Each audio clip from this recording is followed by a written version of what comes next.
Let's see. All right. Welcome, everyone. I am Dr. Elizabeth Polinsky. I go by Liz. And today we're going to be talking about the three signs that you're stuck in a relationship cycle. Today is really about awareness because many couples come into counseling thinking that they have a lot of different relationship problems. Usually they think this because they have conflict around money or conflict around parenting or sex and intimacy, or maybe they feel like communication is the problem. They may have many different areas that they are thinking, okay, we have all of these different problems. And of course, those topics, they absolutely matter. But often, what's happening underneath all of those topics is that there is one predictable relationship pattern that's playing out over and over and over again. It's the same thing, just playing out with different topics. So, the goal today is not really to fix that pattern, especially not just with this one conversation today. The goal today with this presentation is to really turn the light on, to build awareness, to help you begin to see that your conflict with your partner might actually be a relationship cycle or a relationship spiral, as we sometimes call it.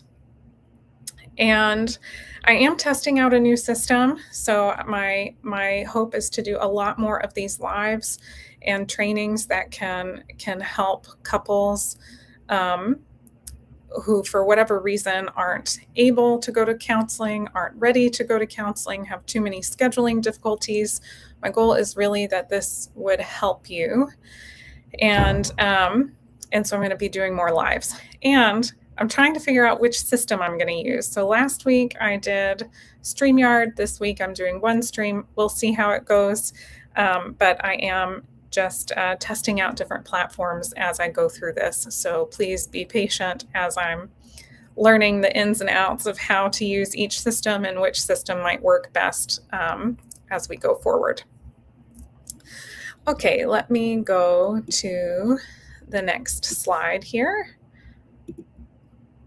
Okay. I gotta bring you back up. Okay. So the problem, let's just talk about like the problem that most couples focus on. They usually focus on what is most obvious, which is kind of like the visible, the visible issue, or where the pattern starts playing out. So oftentimes money, like I'm sure you've heard this before, money, sex, and kids, these are like the three big topics that couples seem to have a lot of conflict around. And I have many thoughts on that. I basically think these are the like very vulnerable places where we all have a lot of emotional triggers around, but they tend to be the three main places that couples really get stuck in having conflict. And then the fourth one would be communication. Many couples come in saying they want to work on their communication.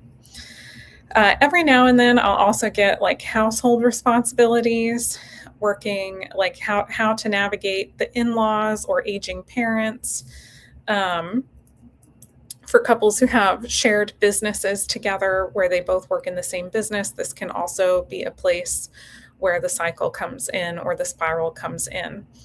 And all of these topics, whether it's household chores and the division of labor, communication, sex, parenting, money, kids, in-laws, like all of that those are real topics that many people do actually have to find real solutions for. But there may also be a reoccurring conflict or symptoms of a larger relationship cycle. And that while the argument may be about money on Monday and parenting on Wednesday and sex or household responsibilities on Friday, when you slow these conflicts down, then you can see that the emotional structure of each conflict might be very, very similar, where one partner feels alone, or maybe one partner feels criticized, or they feel rejected. You'll also hear people say, like, they might feel really pressured or like they can't ever get anything right. And so that same thing might be showing up, whether it is money.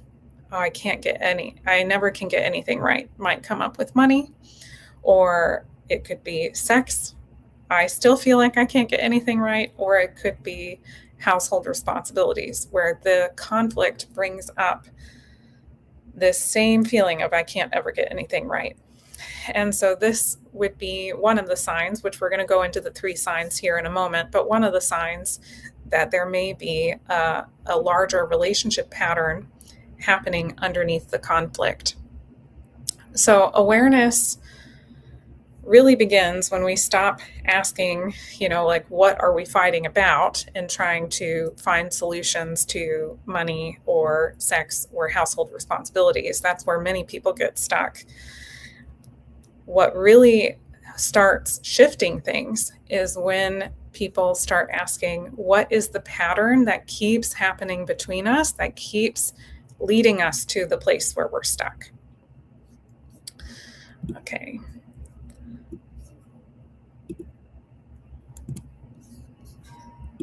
I haven't found the perfect solution to this yet because I'm trying to do presenter mode so you can see it big.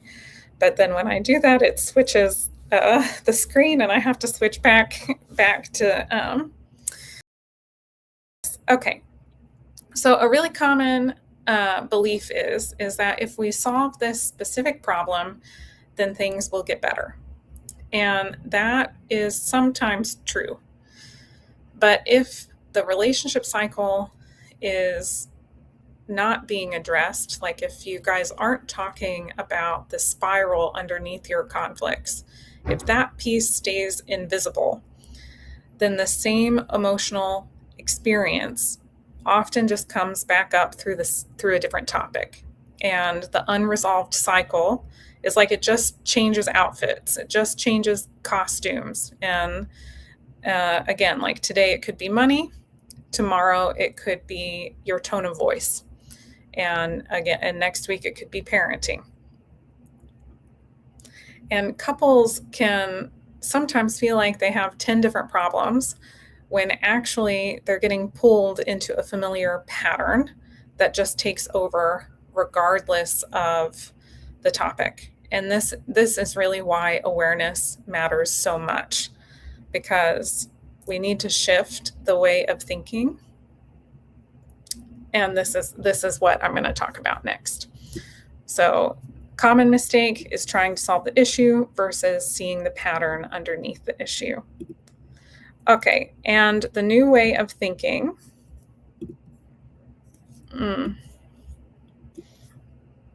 This really comes from emotionally focused therapy, which is what we do at Communicate and Connect Counseling.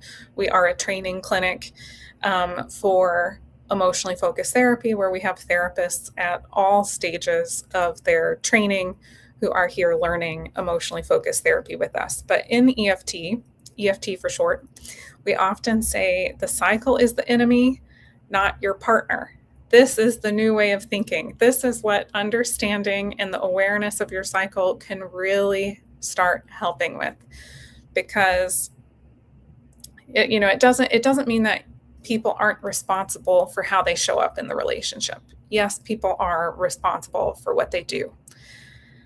But many couples are getting trapped inside of a pattern that becomes bigger and stronger than just the people who are inside of it.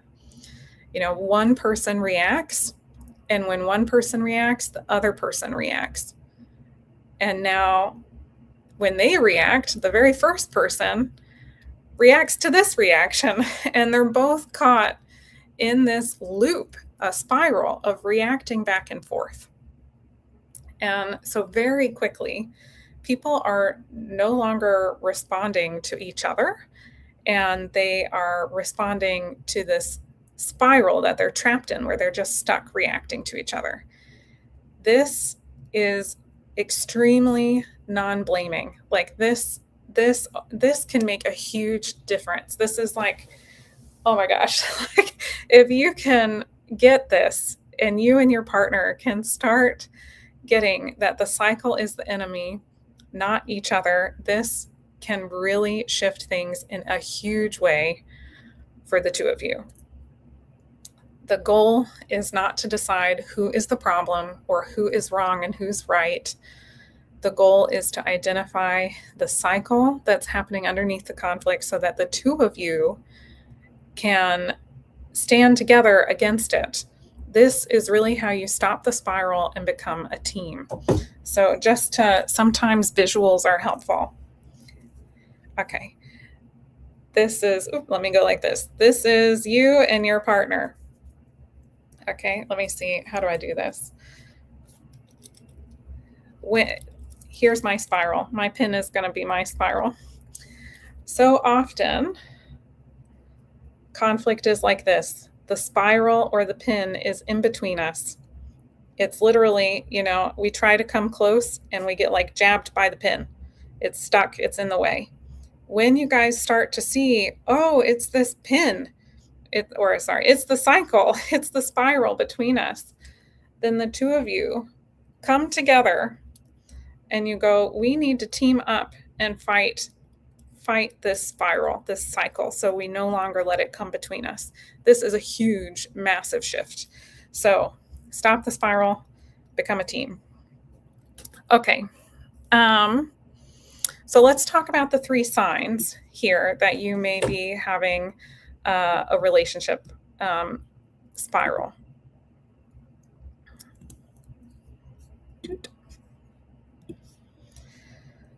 Okay, sign number 1 is that you can predict the fight.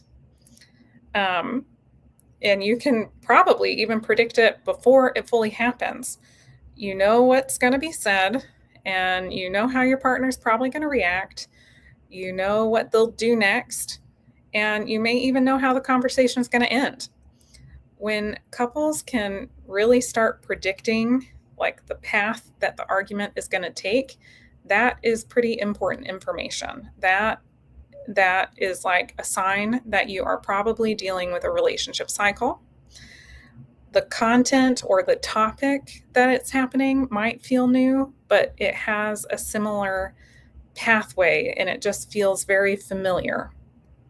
That predictability is really not a sign that you guys are in a hopeless situation. That's what many couples come in thinking. They're like, it feels so hopeless. We're caught in the same thing over and over. Actually, the fact that you are recognizing that should give you hope, because that means you can start changing it. The very first thing that is important before you can change anything is that you can see it. You need to be able to clearly see what's happening. And so the fact that it is becoming predictable means that it's visible enough that you are seeing it, and now you guys can start doing something about it. Okay, but that's a topic for a different day. Let's just talk about another sign here. Sign 2. Okay. So the sign 2 is that the topic changes, but the feelings don't. So there is a sense of like an emotional repetition to what's happening. The feelings really stay the same. So maybe you're fighting about money or, parenting, household chores, sex, how much quality time you're spending together, whatever it is. But underneath all of that, the same emotional experience keeps happening and keeps returning. So maybe it's feeling alone. Like whether it's money, I feel like alone in trying to figure out our finances and our budget and how we are handling spending and making sure we're okay, taken care of for retirement. But then we come to parenting, and I also feel really alone. I feel alone in parenting. Like I'm the only one trying. We're not on the same page. And then maybe it comes to household chores. I also feel alone there. Or maybe somebody feels really criticized. So maybe the topic is how much quality time, and they feel criticized, like they're never able to do enough, that it's never enough quality time for their partner. And then the topic changes to chores around the house, and they also feel like it's never enough. Whatever I'm doing is never enough. I'm just getting criticized. And or it could be sex, like we're not having enough sex, or the way that we have sex isn't good enough, and I just feel like I'm getting criticized around sex and intimacy. That is another sign that the topic changes but the feeling stays the same. And so it could be alone, it could be criticized. Other people might feel rejected, or they might be feeling noticing a repetitive emotion of feeling very unimportant to their partner, or unwanted. And this is where the awareness can start to click on, also like a light bulb going on, because the argument might look different on the outside, but on the inside, it feels the same. It's the same emotional feeling on the inside. And so that repeated emotional experience is often a huge clue that you and your partner are caught in kind of one very predictable cycle. Okay, and let's go to the third sign. Okay, automatic mode. Automatic mode is the third sign, because you and your partner are probably now caught in just automatic reacting. This is incredibly common, because after a spiral or a relationship cycle or a relationship pattern, after this has been going on long enough, people stop responding to their partner and they start responding to the cycle. I have even seen it that it's like, I'm afraid the cycle is going to start. And then my reaction, because I'm afraid it's going to start, starts the cycle.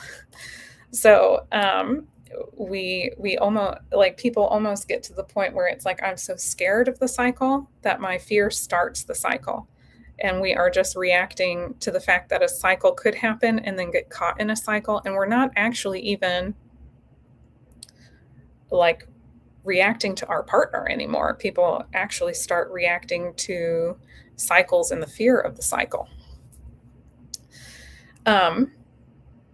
But when this is happening, it's because my body, like my nervous system and my body, is recognizing the pattern before my brain has time to like assess the situation and what's going on. Like we all have like a very logical part of the brain, which is lovely for math and science and problem solving.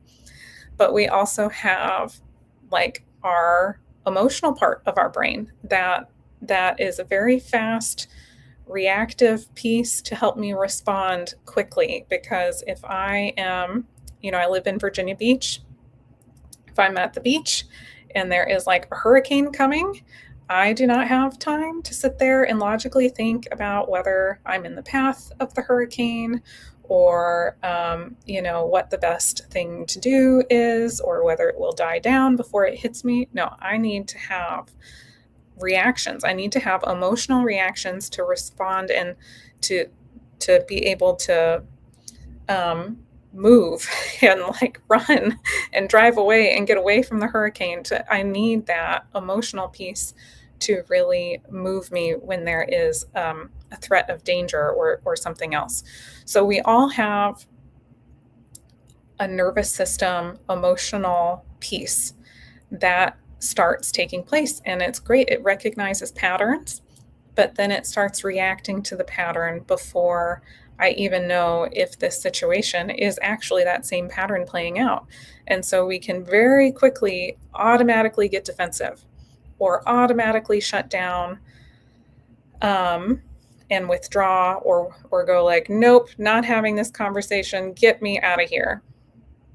This is how escalation can start happening in relationships, and how like people pleasing can also be sort of related to this. There are many things. Let me not get off track here. Let me just keep my mind on track.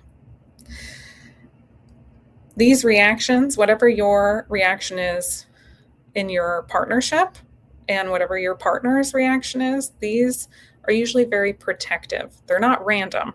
They're not just random behaviors that people do. They are usually very protective to help when there is a threat. And my body is going to react to threats to my relationship just like it is going to react to a threat of some other kind in my environment, because relationships are so important. They're such a significant part of our lives that our bodies react to them as if they are similar to like physical threats. So my body goes into self-protection mode and it becomes automatic. And these are usually attempts to manage things like emotional pain. My feelings feel really hurt. Like I feel like I don't matter to you. I'm not important. Like you don't think I'm good enough. And like I've just disappointed you. And there's usually a lot of fear, a fear of rejection, especially, and or a fear of like criticism, not being good enough, not being acceptable to my partner, and or even just a fear of being disconnected, feeling distant and not close, but feeling really alone. And the more automatic these reactions become, the more they actually strengthen the cycle. Because when my fear happens, something happens, and I'm so used to our cycle happening that I'm like scanning the environment. My body's scanning, looking for little signs that it might happen. And it goes, oh, there's no milk. My partner said they were going to pick up milk. There's no milk in the fridge. They didn't get it on the way home. Boom, automatic. They don't care for me. They don't care. We're not important. Our needs as a family are not important. I'm not important. The needs for the milk aren't important. And then maybe the criticism starts. You didn't get the milk. Why didn't you get the milk? You said you were going to get the milk. You didn't get the milk. It feels like I can never count on you. I'm all alone in this. Why don't I matter? Partner then goes into, I can't ever get it right. Now I'm getting criticized. I can't ever get it right for my partner. And now I want to shut down. Now I want to like just withdraw more, which then the other partner reacts and goes, look, you're not even talking to me now. Clearly I'm not important. And we get trapped in this loop. So recognizing that you are caught in a spiral is huge. The awareness is small. It's kind of like the first small step that you can do, but it is so powerful. It is so powerful because it gives you this moment where you can pause. And when you can pause and say, this is a relationship cycle, relationship spiral pattern that we're caught in, this pause is where choice can start. And then we can choose to do something different than going into our like automatic mode of responding. Okay. So I wanted to give another example because the examples seem to be really helpful for people to get a sense of kind of what is happening, and to have a sense of like, how do I start tracking and making sense of if this is happening in our relationship. So usually it starts with a trigger, some kind of an emotional trigger where one partner, maybe they're coming home late. They're coming home late and they forgot to text that they were going to come home late. Let me do my little people here, because sometimes this is helpful to see them. Okay, partner one, partner two. Okay, this one comes home late and forgot to text. This partner says, why didn't you let me know? I was waiting and it felt like I didn't matter. Like you didn't even think to like text me that you were coming home late. This one just hears criticism.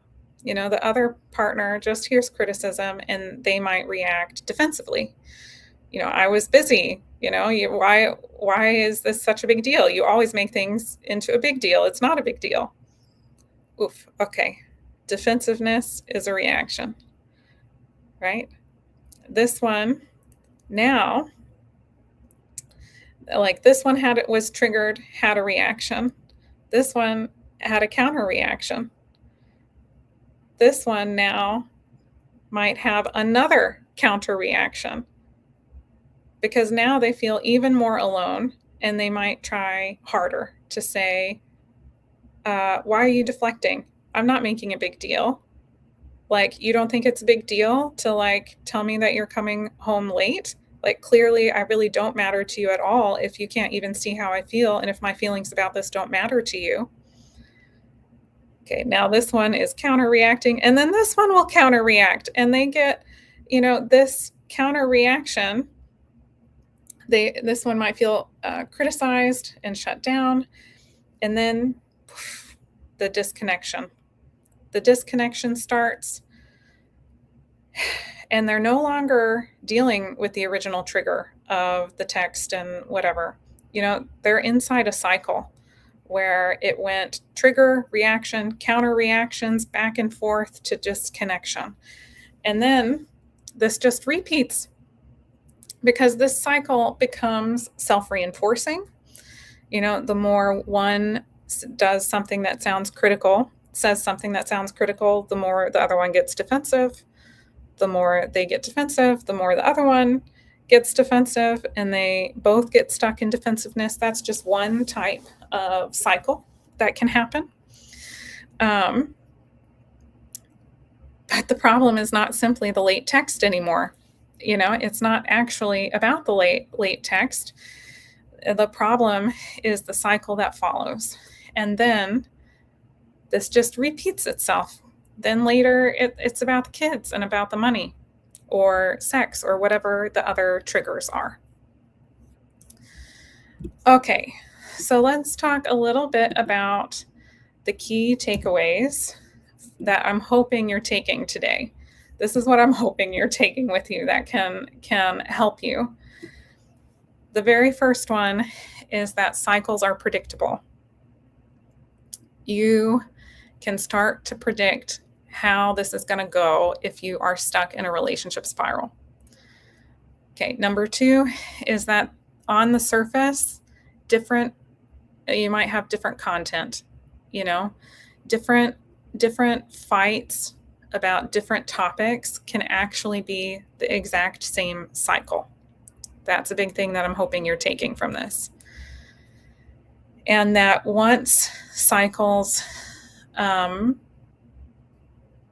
get going for a while, they become automatic, and they become automatic reactions that then also strengthen the cycle and keep the cycle moving and happening between the two of you. And lastly, awareness is the very first step to change. You cannot change something that you cannot see. That is really the heart of today's training. Not trying to fix everything in just one conversation. We're just trying to start recognizing that there is a pattern and how you might be able to start thinking like, do we have a pattern? Do my partner and I have a similar relationship pattern or spiral? Because once a couple can say, oh, this is our cycle, that really starts to shift things because that awareness creates choice. And choice creates the possibility of change. And that really, and the possibility of change is where change can start happening. Okay, so the next question might be, so what is our pattern? What is our specific relationship pattern? And this is why I developed this quiz or assessment. So if today's training like resonated with you, the natural next step is to start identifying your specific pattern. And you could do that, of course, just with like the tools on this channel or that is in this training. But if you also want a little bit more help, I created the relationship pattern assessment, which is designed to help you sort of move from, we have so many different problems to, okay, we're caught in one predictable pattern. And it helps you name what's happening underneath your conflict and underneath the different topics of the conflict to start to begin to see the cycle more clearly. And so if you would like to, you can just scan this QR code on the screen and it will take you to the assessment. And that is there for you if you find it helpful, because really that is the very first step of changing anything is seeing it and seeing what's happening. And once you see it, you can pause it and then you can start changing it. Okay. And let's go to the next slide. Okay. And I would just ask that if you found this training helpful, one of the best ways that you can support this is by leaving a Google review.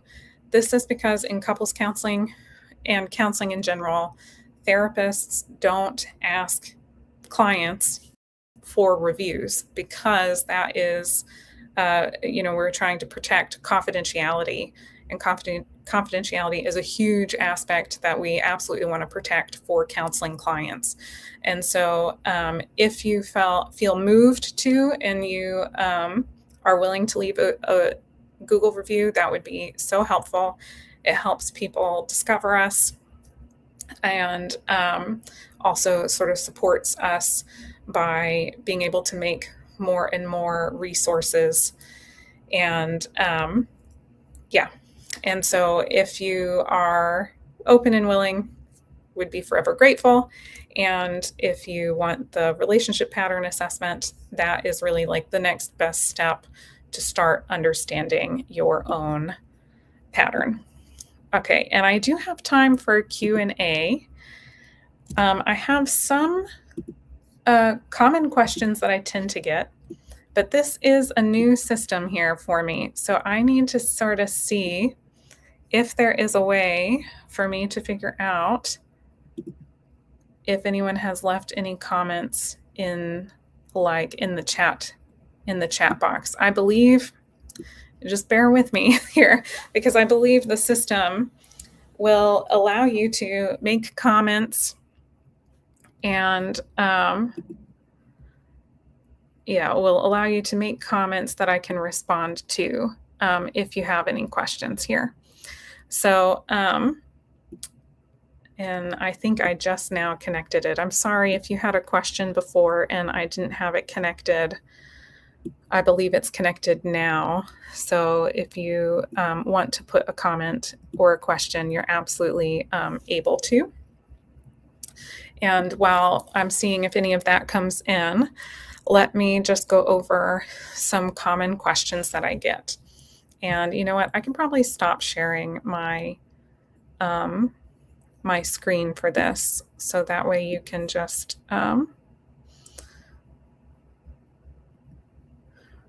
okay. If I stop sharing, then it's just me, and then we can just be together.